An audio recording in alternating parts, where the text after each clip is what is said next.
উনি কেন রেব্যানের চশমা পরছে? বলছে, আরে আপনি পুরা কাজটা দেখবেন না?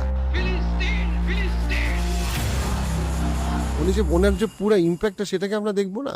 আচ্ছা, ঘরের বাজার, জামশেদ মজুমদার। আসসালামু আলাইকুম রহমতুল্লাহ বারাকাতুহু। আমি জামশেদ মজুমদার। বাট আপনি যখন আপনার মুসলিম ভাইয়ের হক নষ্ট করেন, তার ব্যবসা বন্ধ করার চেষ্টা করেন, কারণ তার হাজারো বক্তব্যের মধ্যে একটা বক্তব্য আপনার কাছে মন মতো হয় নাই, এই যদি আপনার আচরণ হয়, আপনি কি আশা করেন মুসলমানদের ইকোনমি কি হবে?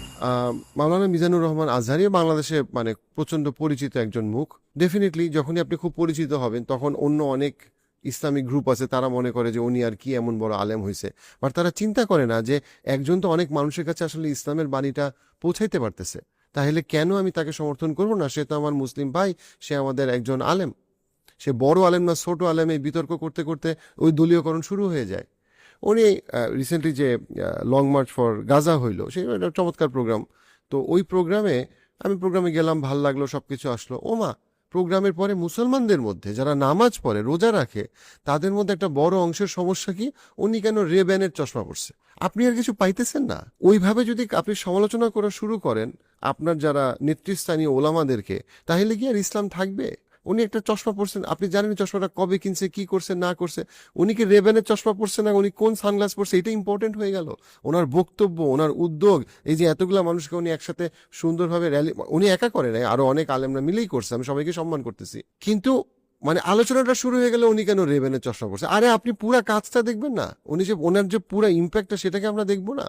আচ্ছা, দ্বিতীয় ঘটনা দেখি। আচ্ছা, ঘরের বাজার, জামশেদ মজুমদার। তো ঘরের বাজার জামশেদ মজুমদার, প্রথম কথা হচ্ছে গিয়ে যে জামশেদ মজুমদারের সাথে আমার ব্যক্তিগতভাবে কখনো কোনো পরিচয় নাই, এবং আমি তার খুব বেশি ইসলামিক বক্তব্য শুনি নাই। জামশেদ মজুমদার যে বক্তব্যটা দিছে, সেই বক্তব্যটা মানে প্যালেস্তিনের ব্যাপারে, এবং সেটা কনসার্ভেটিভ বক্তব্যটা দিছে, সেইটা সে এইভাবে না বললে ভালো করতো, সেটা আমি অ্যাগ্রি করি। কথাটাকে আরো সুন্দরভাবে বলা যেত। আমি ওনার পয়েন্টটা আমি বুঝতে পারছি, কিন্তু ওনার পয়েন্ট উনি যে সময় যেভাবে বলছে, কথাটা আরেকটু সুন্দরভাবে বলা যেত। কিন্তু তারপরে মুসলমানদের যে রিয়াকশন, অ্যাজ ইফ ঘরের বাজার হারাম ব্যবসায়ী, গাঁজা বিক্রি করে, অ্যাজ ইফ মদ বিক্রি করে, অ্যাজ ইফ সে ধর্ম ব্যবসায়ী, অ্যাজ ইফ, ভাই কি সমস্যা?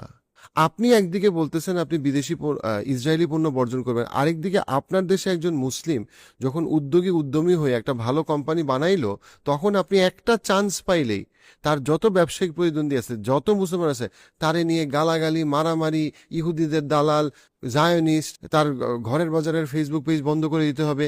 এই যদি আপনার আচরণ হয়, আপনি কি আশা করেন মুসলমানদের ইকোনমি কি হবে? কি হবে? আমি ঘরের বাজারের কিছু প্রোডাক্ট জীবনে কিনছি, আমার কাছে তো প্রোডাক্টগুলো ভালো মনে হয়েছে। হ্যাঁ, দাম বেশি, তো লেখাই আছে দাম বেশি, ও তো আর বলে নাই যেটা দাম বেশি না, ও তো দাম লিখে দিছে। আপনি যদি মনে করেন যে আপনি এর থেকে ভালো প্রোডাক্ট আপনি অন্য কোথাও কম দামে পাবেন, কিনেন। বাট আপনি যখন আপনার মুসলিম ভাইয়ের হক নষ্ট করেন, তার ব্যবসা বন্ধ করার চেষ্টা করেন, কারণ তার হাজারো বক্তব্যের মধ্যে একটা বক্তব্য আপনার কাছে মন মতো হয় নাই, তখন আসলে আপনি মুসলমানদেরকে কিভাবে হেল্প করতেছেন? আপনি আসলে ফিলিস্তিনের কজকে কিভাবে হেল্প করতেছেন?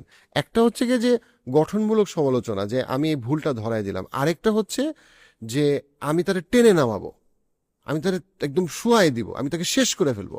এই আচরণটা যে আমি তার ব্যবসা শেষ করে ফেলবো, এটা তো ঘৃণা। এই আপনি যদি আপনার মুসলিম ভাইয়ের প্রতি যদি আপনার এরকম ঘৃণা থাকে, আপনি কিভাবে আশা করেন যে মুসলমানদের কোনো উত্থান হবে? আপনি যেই ফিলিস্তিনের পক্ষে আপনি যে প্রসেশনে যান, ওই প্রসেশন শেষ হওয়ার আগে একজন আরেকজনের সাথে এমন মারামারি, গালাগালি শুরু হয়ে যায়, তারপরে সব শেষ। আপনি কিসের ঐক্যর কথা বলেন? আপনি আমরা নিজেরাকে ঐক্যে বিশ্বাস করি?